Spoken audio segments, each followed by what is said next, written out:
Buenas compañeros y profesor, mi compañera Andrea Zúñiga Cibaja y yo, Naomi Quesada Piedra, vamos a estarles hablando acerca de la hemostasia y la coagulación con base en la heparina. Bueno, la sangre es un elemento líquido vital en constante circulación. Su volumen constituye un 7% del peso corporal y desempeña innumerables funciones.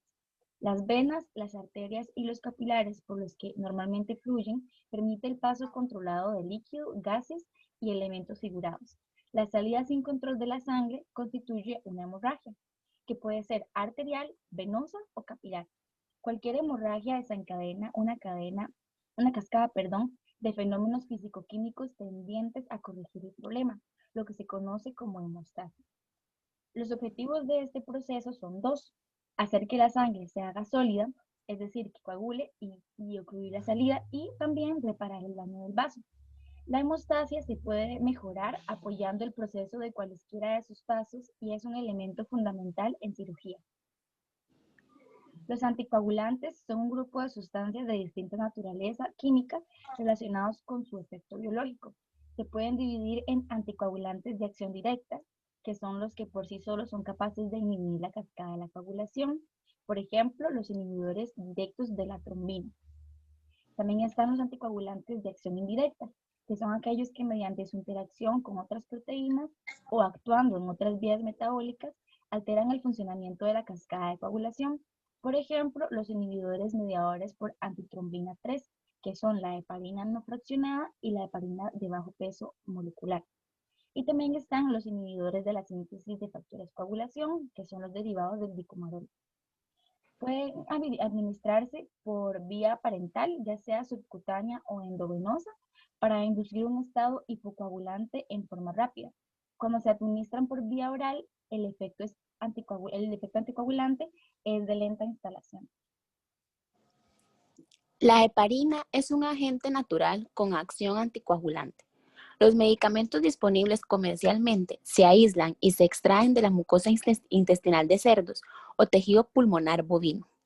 El proceso de aislamiento y extracción de heparina conduce a la degradación parcial de las cadenas glicosanamiloglucanas que lo componen, produciendo un fármaco formado por fragmentos moleculares de pesos moleculares heterogéneos, que van de 3.000 a 30.000, conocido como heparina no fraccionada, heparina convencional o simplemente heparina.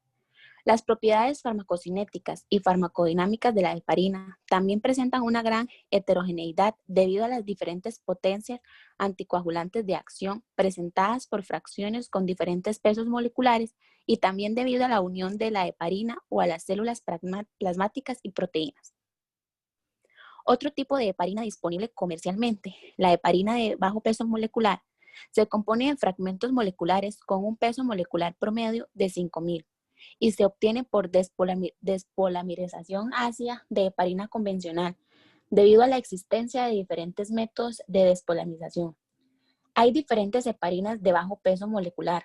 Los preparados de bajo peso molecular tienen propiedades farmacocinéticas y farmacodinámicas más predecibles y entonces más convenientes que la heparina fraccionada. Su uso en diversas situaciones clínicas. De hecho, en varios países, la heparina de bajo peso molecular está reemplazando a la heparina fraccionada. Bueno, la hemostasia es el cese de sangrado de un vaso cortado o seccionado, mientras que la trombosis ocurre cuando el endotelio que recubre los vasos sanguíneos se daña o se elimina. Estos procesos involucran vasos sanguíneos, agregación de plaquetas y proteínas plasmáticas que causan la formación o disolución de agregados de plaquetas y fibrillas. La hemostasia se realiza mediante dos procesos relacionados entre sí. Al momento de producirse una herida, los trombocitos, que también son llamados plaquetas, se acumulan en el lugar dado del vaso sanguíneo y se adhieren entre sí formando una agregación plaquetaria. Los trombocitos secretan sustancias vasoconstrictoras, como la serotonina y el tromboxano A2, que contraen al vaso sanguíneo en el lugar de la herida y obturan el flujo local de sangre. Esta hemostasia primaria no logra un cierre estable de la herida. En la hemostasia secundaria, la propia coagulación sanguínea las proteínas fibrosa, fibrina, forma una red insoluble, que es el trombo, que cierra la herida el tiempo necesario hasta que el tejido que está debajo se pueda cicatrizar. El sistema de coagulación engloba una serie de factores enzimáticos y no enzimáticos que se identifican con números romanos. 6 de los factores de coagulación son proteasas: el factor 2, el factor 7, el factor 9, el 10, el 11 y el 12. Y un factor que es una transpeptidasa, que es el factor 13. Todas ellas se encuentran presentes primero en forma de proenzima inactiva. La proteólisis limitada las convierte en formas activas, que se identifican mediante el sufijo A. 3 factores auxiliares no enzimáticos o aceleradores son factor 3, factor 5 y factor 8, que mediante el emplazamiento dirigido de las enzimas y los sustratos aceleran enormemente la cascada. Los factores auxiliares, factor 5 y factor 8, alcanzan su plena funcionalidad a través de la proteólisis limitada, sobre todo con la ayuda de la trombina. Clásicamente se diferencian dos ramas en la cascada, que es la vía intrínseca y la vía extrínseca, que desembocan en un tramo final común. Sin embargo, estas ramas en realidad están entrelazadas entre sí de modo inseparable. Una particularidad de la cascada enzimática es que la mayoría de las reacciones no transcurren en general libremente en el plasma sanguíneo, sino en complejos proteicos situados en la superficie de la agregación plaquetaria o de las células activadas. Así, por ejemplo, en las células subendoteliales, tras la exfoliación del endotelio, que es el complejo del factor tisular, el factor 8 y el factor 9, o en la membrana plasmática de trombocitos agregados, que es el factor 8, el factor 9, el factor 10, o bien el factor 2, el factor 5 y el factor 10. Los fosfolípidos con exceso de carga negativa en sus grupos de cabeza polar desempeñan junto con los iones de calcio un papel decisivo en el ensamblado de complejos multienzimáticos sobre las superficies celulares. Todas las enzimas de la coagulación, excepto el factor 13, pertenecen a la clase de las serinproteínas, que a diferencia de, por ejemplo, las proteasas de la digestión, disponen de una elevada especificidad de sustrato. Su función consiste fundamentalmente en activar cada caso el siguiente nivel de cascada mediante la rotura del sigmógeno concreto. Es un proceso de retroacoplamiento positivo que actúa además con frecuencia en planos superiores de la jerarquía de la cascada, en forma que, por ejemplo, la trombina no solo activa la fibrina, sino también los factores 5, 8 y 9, consiguiendo así que la cascada se mantenga siempre activa. El sustrato diana de la cascada es la glicoproteína fibrinógena, que es transformada por la trombina mediante la proteólisis limitada en fibrina activa, es decir, la polimerizante.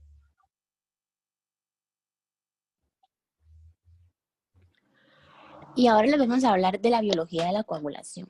El primer fenómeno es la vasoconstricción, que se produce por la contracción de las fibras musculares lisas de los vasos, cuya luz se estrecha, las plaquetas se acumulan de inmediato e empiezan a formar un trombo o tapón, y en minutos se constituye una red de proteínas que se solidifican y forman la llamada red de fibrina, donde además de las plaquetas también se atrapan glóbulos rojos y blancos que forman el coágulo.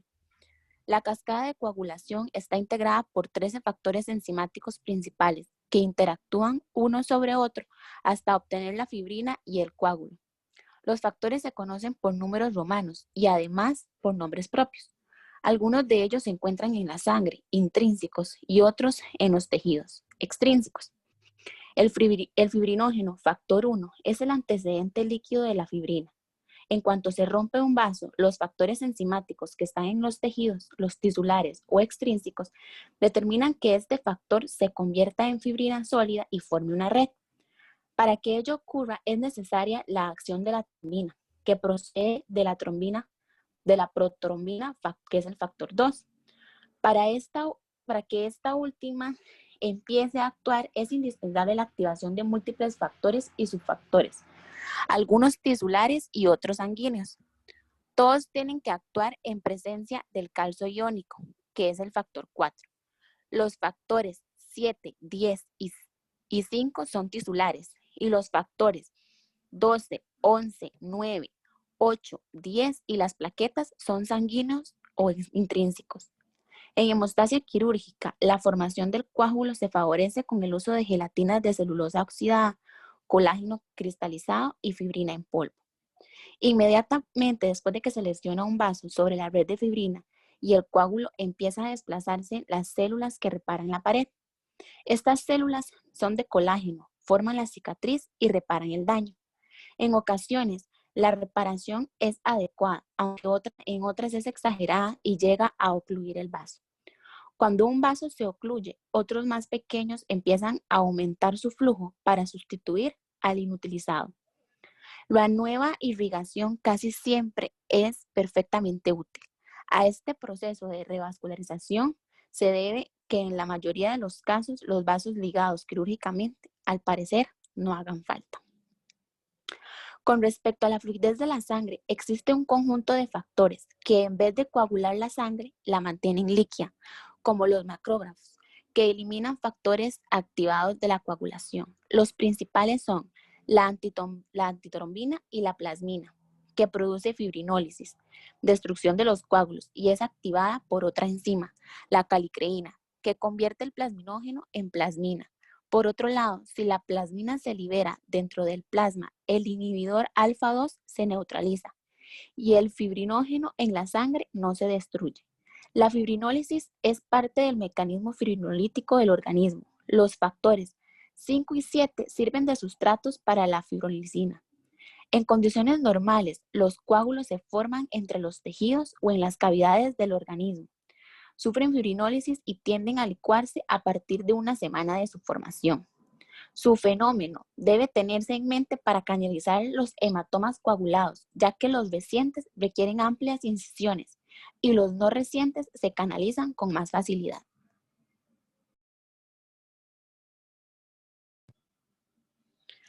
Con respecto a la heparina, es una sustancia endógena con propiedades anticoagulantes que estructuralmente es una mezcla heterogénea de mucopolisacáridos sulfatados. En el organismo está unida de forma covalente a una proteína central que se encuentra en los gránulos secretorios de los mastocitos.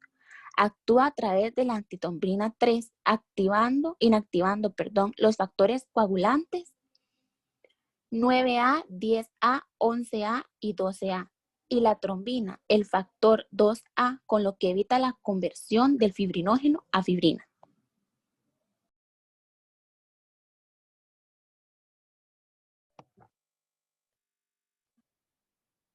Bueno, con respecto a la heparina no fraccionada, esta se une a la antitrombina 3, produciendo un cambio conformacional que aumenta la capacidad inhibitoria de esta enzima sobre los factores de coagulación, que son trombina, el factor 10 activado y el factor 9 activado.